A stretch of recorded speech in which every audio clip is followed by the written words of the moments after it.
میں ہوں آپ کا ہوسٹ عقیل عباس اور میں ہوں صبا زمان۔ چلتے ہیں آج کی علاقائی خبروں کی جانب۔ خبر شامل کرتے ہیں کمالیہ سے ہمارے سٹی رپورٹر رحمان مصطفیٰ مغل کی اس رپورٹ کے مطابق کمالیہ میں مغل فیملی کی جانب سے 12 ربیع الاول کا پرامن اور خوبصورت انداز میں انعقاد۔ کمالیہ میں 12 ربیع الاول کے بابرکت موقع پر مغل فیملی کی جانب سے نبی کریم حضرت محمد مصطفیٰ صلی اللہ علیہ وسلم کی ولادت باز سعادت کی خوشی انتہائی عقیدت اور احترام اور پرامن ماحول میں منائی گئی۔ اس موقع پر مغل فیملی کی جانب سے خوبصورت پہاڑیاں اور مختلف اقسام کے کھلونے سجائے گئے، جن میں خاص طور پر مغل فیملی کے نوجوانوں نے اپنی محنت اور صلاحیتوں کو بروئے کر لاتے ہوئے کئی کھلونے اپنے ہاتھوں سے تیار کیے۔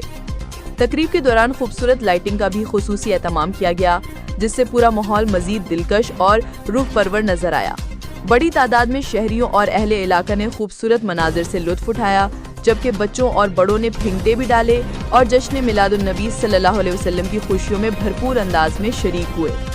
مغل فیملی کی جانب سے اس خوبصورت کاوش کو اہل علاقہ نے سراہا اور کہا کہ ایسی پرامن اور خوبصورت تقریبات نبی کریم صلی اللہ علیہ وسلم سے محبت اور عقیدت کا اظہار ہے۔